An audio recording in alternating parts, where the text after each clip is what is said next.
जय देश जय नेपाल। नमस्कार अनि हार्दिक स्वागत गर्न चाहन्छु रुकुम पश्चिम जिल्लाको सदरमुकाम मुसिकोटबाट। म नेपाली बाबु बिपी भट्ट।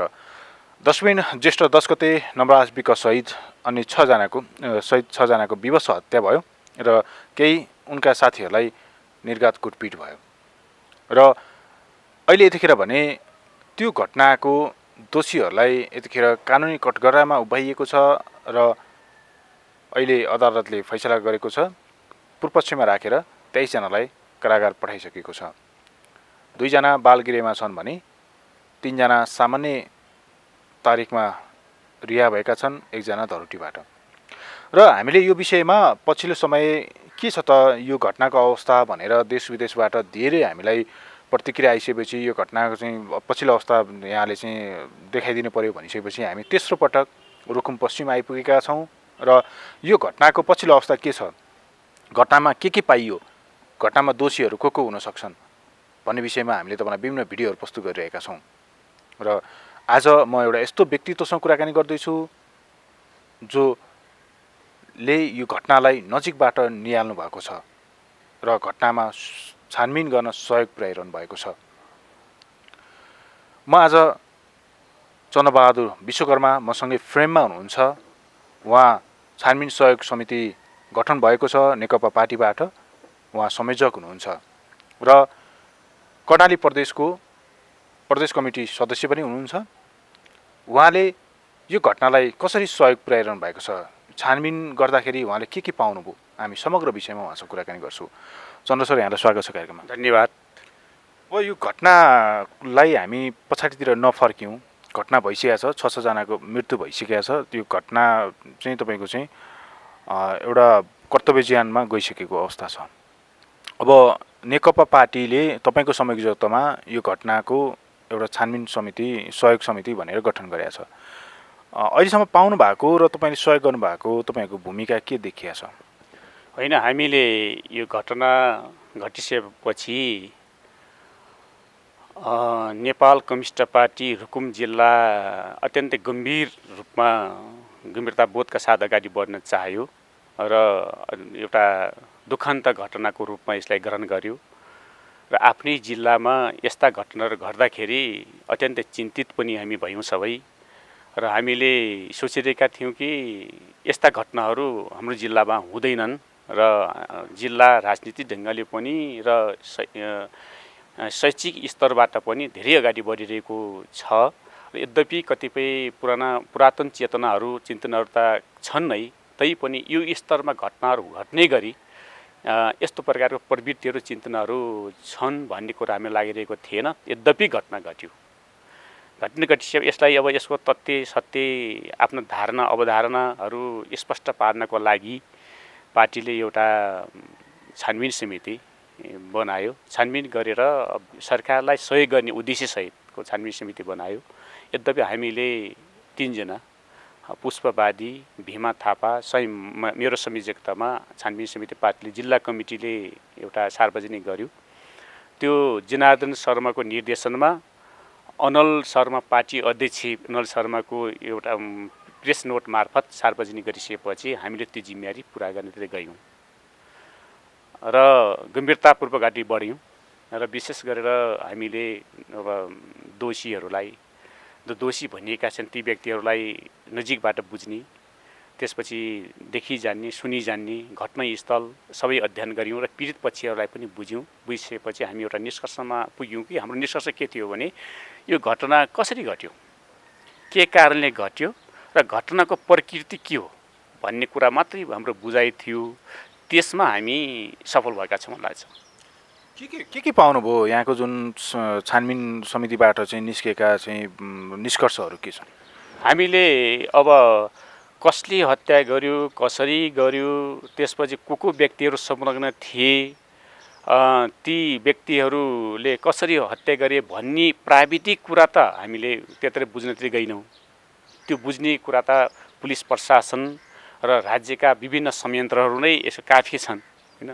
हामीले सैद्धान्तिक ढङ्गले बुझ्ने कुरा के थियो भन्दाखेरि यो घटना कुन कारणले घट्यो, एउटा यो घटनाको प्रकृति कस्तो हो त, होइन।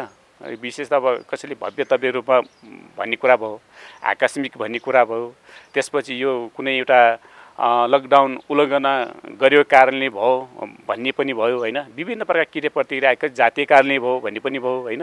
विभिन्न प्रकारका क्रिया प्रतिक्रिया आएको सन्दर्भमा अब हामीले हाम्रो पार्टीको धारणा के सार्वजनिक गर्ने त होइन, कसरी अगाडि बढ्ने त भन्ने कुरा सोच्दै जाँदाखेरि हामीले छानबिनको प्रक्रियामा अगाडि बढ्यौँ र हामीले निष्कर्ष के पुग्यौँ भन्दाखेरि घटनाको कारण बुझ्दाखेरि अन्ततः अन्तर्जातीय प्रेम सम्बन्धकै कारण यो घटनाको मुख्य कारण हो भन्ने कुरा हामी निष्कर्षमा पुग्यौँ।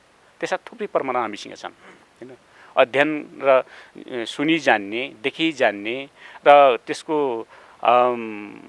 त्यसपछि प्रत्यक्ष त्यो प्रेमिकाहरू जो भन्ने गर्छौँ होइन, सुषमा मल्ल र सुषमा मल्लका अभिभावकहरू होइन, सबैबाट बुझ्दाखेरि र घटनाको एउटा प्रकृतिलाई हेर्दाखेरि पनि हामी के देख्छौँ भने सुषमा मल्ल नवराज बिचको प्रेम सम्बन्ध अत्यन्तै नजिक थियो, गाढा थियो होइन।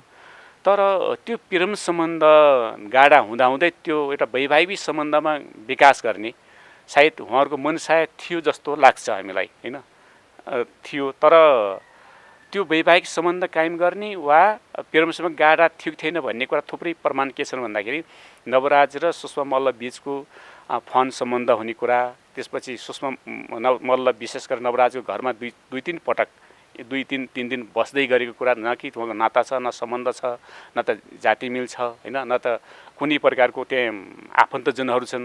त्यो हुँदाखेरि उहाँकै घरमा केटाकै घरमा गई बस्ने उठ्ने भन्ने कुरा त एउटा गाढा सम्बन्धको परिणाम हो होइन। त्यति मात्र नभएर उहाँहरू विशेष गरेर के भन्दाखेरि एउटा फ्यामिली रिलेसन जस्तो होइन हुँदै आएको हामी देख्ने गर्छौँ कि अब सुषमा मल्लको उत्तरोत्तर प्रगतिको कामना विशेष त नवराजले गरिरहेको, नवराजको उत्तरोत्तर प्रगतिको कामना पनि सुषमा मल्लले पनि गरिरहेको होइन। त्यसको एक आपसमा सहयोगी भावना खेल्दै गइरहेको होइन, ताकि त्यसको परिणाम कहाँ रहेको भन्दाखेरि तपाईँ एसएलसी परीक्षाको लागि तयारी गर्दै जाँदाखेरि पनि नवराजले आफ्नो तर्फबाट सपोर्ट गर्ने एउटा प्रक्रिया अगाडि बढाएको, सपोर्ट गर्ने प्रतिबद्ध जाहेर गरेको पनि हामी देख्ने गर्छौँ होइन। त्यसपछि यतातिर आएर भनौँ न सुषमाको माउली घरमा बस्ने कुरा अनि नवराजकै माउली घरमा बस्ने कुरा सँगै उनीहरूको एउटा प्रकार दम्पत्य जीवन जस्तो कार्यशैली उनीहरूको हामी देख्ने गर्छौँ। यद्यपि त्यो भन्ने मिल्ने नमिल्ने एउटा उनीहरूको व्यवहारिक हेर्दाखेरि होइन, यस्तो प्रकारको सँगै घुम्ने, खाने, पिने, उठबस गर्ने होइन, त्यस्तो प्रकारको हामी देख्ने गर्छौँ। त्यसबाट के प्रमाणित हुन्छ भने उहाँहरूको प्रेम सम्बन्ध गाढा थियो भन्ने कुरा प्रमाणित हुन्छ होइन। त्यसपछि यता त्यस्तो प्रेम सम्बन्ध किन वैवाहिक सम्बन्ध बदल्न सकेन त भन्ने कुरा हुँदाखेरि त्यो अब पछिल्लो चरणमा केही उहाँहरूको एउटा घटनाक्रमहरू बढ्दै गइरहेका छन्। कसरी बढ्दै गइरहेका छन् भन्दाखेरि तपाईँको विशेष गरेर अब त्यो एउटा त अब जातीय कारण भएको छ। जातीय कारण कसरी भयो भन्दाखेरि पहिलो कुरा त नवराज कुमालको आइडीबाट विशेष त उहाँहरूले एउटा के गर्नुहुँदो रहेछ भने फेसबुक चलाउनु रहेछ। त नवराज कुमाल भन्ने व्यक्तिको के हो भन्ने खोजी भएको छ होइन, किनै चरणमा एक घटनाक्रममा हुँदाखेरि अन्ततः सुषमा मल्लले नवराज बिगको भिनाजु जो मलेसियामा काम गर्नुहुन्छ उहाँहरूसँगै सोध्नु भएको छ कि कुमाल भन्ने के हो, अब कति कारण त्यो सुषमा मल्लकै भनायो यो होइन, कुमाल भनेको के थर हो, के जाति हो होइन भन्ने कुरा हुँदाखेरि विशेष गरेर कुमाल भनेको विश्वकर्मा हो त्यो थाहा नपाउने भनेर उहाँहरूको आफ्नो एउटा भावनात्मक कुरा हिसाबबाट कुरा नै फेसबुक मार्फत कुरा भएको छ। कुमाल भनेको दबिएको हो, त्यो भए जाति किन ढाँटेको होइन भन्नेसम्म कुरा सुषमा मल्लबाट आएछ। भनेपछि तपाईँको चाहिँ यो घटनामा पहिला उनीहरू प्रेम सम्बन्धमा रहिरहँदाखेरि सुषमालाई थाहा थिएन कि कुमाल भनेको चाहिँ विश्वकर्मा विकर्णी हुन्छ भने? थाहा थियो या थाहा थिएन, थाहा यो मानेमा हुनु पर्थ्यो कि सुषमा मल्ल नवराजको घरमा बस्दै गरेको अवस्था थाहा कि नहुनु होइन, थाहा हुनु पर्थ्यो। तैपनि उहाँहरूलाई के त भन्दाखेरि कुन प्रसङ्गमा लिएको कुरा त्यो अब त्यो गहिराइमा पुग्न सकिएन होइन।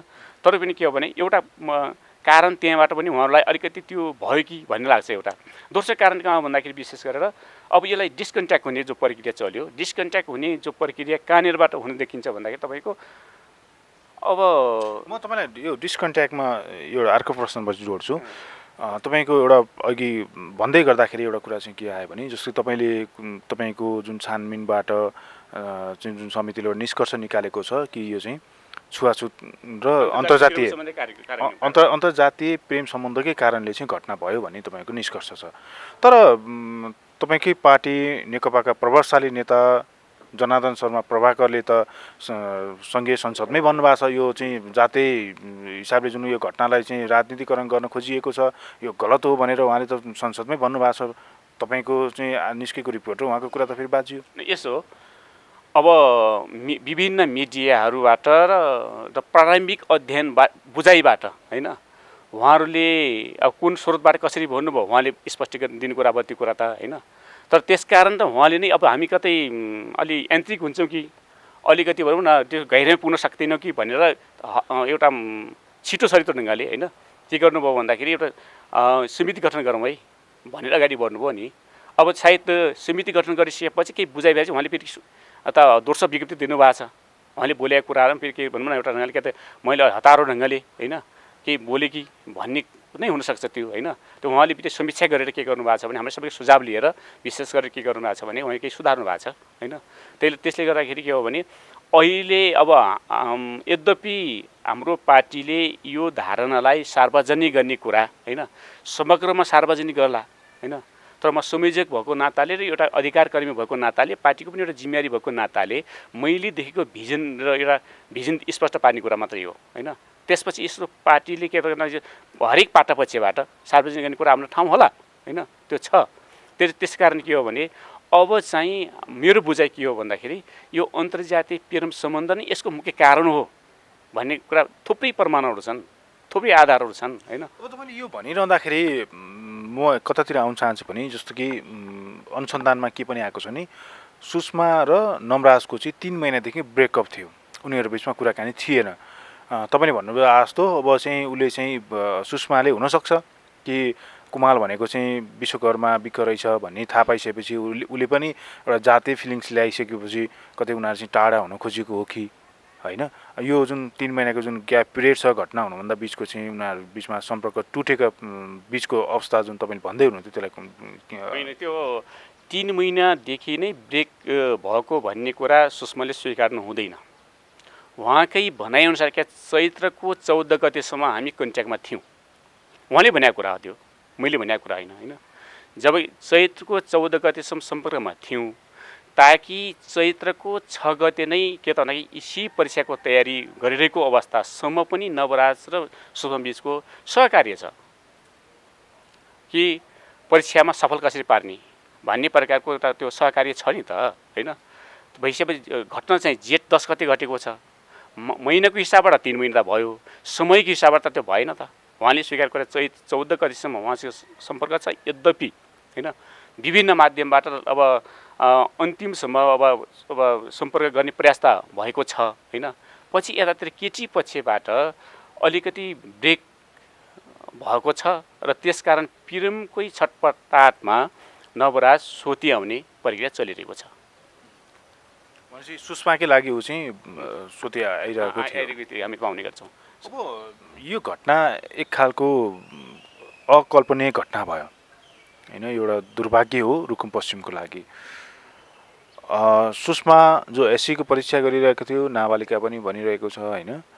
अब उनीहरूको प्रेम सम्बन्ध के ग्यापिङ आउनु र नमराज एउटा चाहिँ 20-21 वर्षको केटा एउटा बुझ्ने हुँदाखेरि चाहिँ कानुनका केही कुराहरू उसले प्रहरीमा पनि नाम निकालेको रहेछ होइन।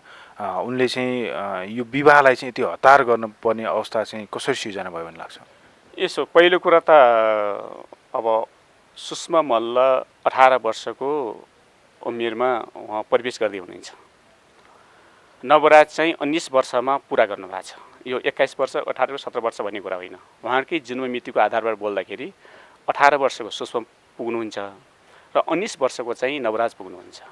यद्यपि कानुनको दृष्टिकोणबाट हेर्दाखेरि उहाँ दुवैजना नाबालक हो र अब त्यो प्रेम सम्बन्ध वैवाहिक सम्बन्ध बदल्न सक्ने कानुनले नै त्यो बन्देज गरेको कुरा हो। त्यसलाई हामीले सबैले बुझ्ने कुरा आफ्नो ठाउँमा नै छ। तर कहाँनिर भने त्यो अब प्रेम सम्बन्धलाई तपाईँहरू यो प्रकारको घनिष्ठता छ सबैलाई थाहा छ कि नवराज र सुषमा मल्ल बिचको प्रेम सम्बन्ध छ भन्ने कुरा नवराजको साथी सङ्गीतलाई थाहा छ, सुषमाको साथीसँग थाहा छ, सुषमाको अभिभावकलाई थाहा छ र नवराजको अभिभावकलाई थाहा छ, सबैलाई थाहा छ। योसम्म थाहा छ कि दुवै पक्षका माउली इष्टमित्रहरूसँग सबैमा थाहा छ त्यो कुरा। भइसकेपछि अब यो कुरा आएन कि यी तपाईँहरूको अहिले नवराज चाहिँ पुलिसको एउटा जागिरी खाने प्रोसेसमा हुनुहुन्छ। तपाईँ मौखिक लिखितमा पास हुनुभएको छ र मौखिकमा चाहिँ मौखिकको तयारी छ, त्यसको प्रतीक्षामा तपाईँ हुनुहुन्छ। सुषमा चाहिँ अब एसएससीको परीक्षाको तयारीमा छ र तपाईँ एउटा आफ्नै खुट्टामा उभिएर विकास गर्ने प्रक्रियामा तपाईँहरू हुनुहुन्छ। र अरू कुरो के त भन्दाखेरि तपाईँहरूको उमेर पनि त मिल्दैन, अहिले विवाहको प्रक्रियामा अगाडि बढ्नु हुँदैन भन्ने ढङ्गले किन बुझ्न सकिन? यदि अभिभावकले दुवै पक्षका अभिभावकले खेल्ने पर्ने कुरा कहाँनिर भन्दाखेरि उमेरको हदबन्दी छ र तपाईँहरूको एउटा के भन्दाखेरि एउटा आफ्नो लक्ष्य उद्देश्य पुरा गर्ने प्रक्रियामा अगाडि बढ्दै हुनुहुन्छ। त्यसकारण प्रेम सम्बन्धलाई कायम गरे पनि वैवाहिक सम्बन्धमा बदल्ने प्रकारको उद्देश्य अगाडि नबढ्नुहोस् होइन भनेर अलिकति मैत्रीपूर्ण ढङ्गले, भावनात्मक ढङ्गले, उहाँहरूलाई इरिटेटेड नगर्ने ढङ्गले होइन त्यो वातावरण अभिभावकबाट खेल्नु पर्थ्यो नि। यता सुषमा मल्लको अभिभावकबाट, यता नवराजको अभिभावकबाट होइन। नवराजको अभिभावकबाट त अब एउटा कुरा के देखिन्छ भन्दाखेरि अहिले जातीय एउटा तपाईँहरू तल्लो जाति, हामी तल्लो जातिको, तपाईँहरू मथौँ जातिको मान्छे हुनुहुन्छ। यो वैवाहिक सम्बन्ध बदलियो यस्तो प्रकार भयो भने समाजले अस्वीकार गर्न सक्छ होइन। त्यसकारण तपाईँहरू पढ्दै हुनुहुन्छ, यो नगरौँ है भन्ने प्रकारको पनि त्यहाँ देखा पर्छ होइन। एउटा भावनात्मक ढङ्गले सम्झाएको पाइन्छ। तर सुषमाको अभिभावकबाट त्यो आएन। नआउँदाखेरि अलिकति कहाँ पुग्यो भन्दाखेरि एउटा यो घटना हुनसम्म पुग्यो। जस्तो कि प्रहरीले तपाईँको चाहिँ 34जनालाई चाहिँ घटनामा दोषी ठहर गरेर अदालत पेश गर्यो। अब अदालतले चाहिँ तपाईँको थुन्चेक बहसपछि 3जना चाहिँ सामान्य तारिकमा र 1जना जो सुषमाको आमा हुनुहुन्थ्यो, जसको कारणले नै मुख्यतः यो चाहिँ जातीय विभेदमा मुद्दा चलेको हो होइन, उहाँ नै दरटीमा छुट्नुभयो। 3जना सामान्य तारिकमा छुट्नु र सुषमाको आमा दरटीमा छुट्नुमा तपाईँको छानबिन सहयोग समितिको निष्कर्ष के छ? तपाईँको चित्त बुझाइ छ? नै यसमा त अब हामीले यो पाटोतिर हामी त अगाडि बढिनौँ। कसको कति दोषी हो, कति निर्दोषी हो भन्ने कुरा यता अब न्यायालयले पुलिस प्रशासनलाई अब हामीले जिम्मा दिएको कुरा हो। तर कहाँनिर हो भन्दाखेरि जातीय कारणले नै यो घटना घटेको कारणले गर्दाखेरि जातीय यो घटनाको एउटा कारण सुषमाको अभिभावक पनि हो। यद्यपि किन भन्दाखेरि आउँदाखेरि चैत्र 18 गते जब नवराज चाहिँ सुषमाको घरमा आउँदै गर्दाको अवस्थामा जब उहाँहरूलाई समातेर अभिभावकमा बुझाइयो, त्यति बेला नवराज र नवराजको साथी 2जना आइरहेको बेलामा जो सुषमासँग भेटघाट गर्ने योजनासहित आएका छन् तिनीहरू आएको बेलामा र अब अलिकति त्यहाँ उहाँहरूले स्वाभाविक ढङ्गले अभिभावकत्व प्रदान गर्दै एउटै कोठामा बसालेर होइन मैत्रीपूर्ण ढङ्गले सम्झाएको हुन्थ्यो भने होइन यसले यो घटनाको रूप लिँदैन थियो। त्यहाँ केही अब के त भन्दाखेरि केही अपशब्दहरू प्रयोग गरेर, जातीय अपशब्द प्रयोग गरेर हे भावनाबाट होइन अनि अलिकति एउटा होचोनिचो हिसाबबाट सम्झाउनेको नाममा धम्की दिने कामहरू भएको छ। यदि त्यो सुषमा नवराज बिहेको ठाउँमा अन्य गैरदलिक साथीहरू कोही हुनुहुन्थ्यो भने अर्थात् त्यस्तो त्यो एउटा भनौँ न केटो भएर आउँथ्यो भने सायद सौहार्द हुन्थ्यो। त्यसकारण के भने मेन कुरा के भने घटनाको एउटा यसलाई यो स्तरमा पुर्याउने आधार भनेको सुषमाको अभिभावकबाट भएको छ, आमाबाट भएको विशेष गरेर आमाबाट भएको छ यो कुरा। त्यसकारण यसलाई अब यो घटनाको एउटा यद्यपि उहाँ घटनामा संलग्न नहुनु होला होइन, तर वातावरण त बन्यो नि त, वातावरण बन्यो। दोस्रो पटक पनि अलिकति त्यो वातावरण बन्यो कि उहाँको 21जना 20जना 18जना टिमहरू साथीहरू आए नवराजको। आउँदाखेरि पनि एउटा मानवीय हिसाबबाट कुन कतिको आयो, कहाँ आयो, के को लागि आयो होइन, त्यसपछि एउटा मानवीय हुन्छ नि होइन, सौहार्दपूर्ण ढङ्गले बोलाइ चलाइ गरेको भए होइन त्यसको परिणाम के निस्किन्थ्यो त होइन, त्यो पनि एउटा हुन्थ्यो। आकस्मिक ढङ्गले होइन आकस्मिक के भन्दाखेरि गाली गलोज गर्ने चिज अगाडि बढ्यो, त्यस्तो पनि त एउटा बाटो पनि बिगारेको छ। त्यस्तै पनि एउटा त्यो गाली गलोज किन आयो भन्दाखेरि अन्तर्जातीय कारण आयो। त्यो ठाउँमा अब एउटा नवराज गीत गैर दलित हुन्थ्यो भने होइन त्यो स्तर त्यो पुग्दैनथ्यो भनेको त अब हामी अहिले अब कल्पना गर्न सकिने त होइन होइन कल्पनाबाट पुष्टि गर्न सकेको त होइन तैपनि त्यो हुनुपर्ने भने त्यो भइदिएपछि पनि केटा मानिने हिसाबबाट एउटा स्वाभाविक ढङ्गले त्यसलाई अगाडि बढाउने कुराहरू हुन जान्थ्यो तर पनि के त्यो अलिक आक्रोश पैदा गर्ने प्रकार वातावरण भयो त एकदम केटाहरू तर्फबाट त्यो भएको देखिन्छ त्यस कारण यो अन्तत मैले भन्न खोजेको कुरो कहाँनिर हो भने यो घटनालाई एउटा घटना घटाउनेमा एउटा उत्तीर्णको भूमिका विशेष गरी के त भन्दाखेरि सुषमाको आमाबाट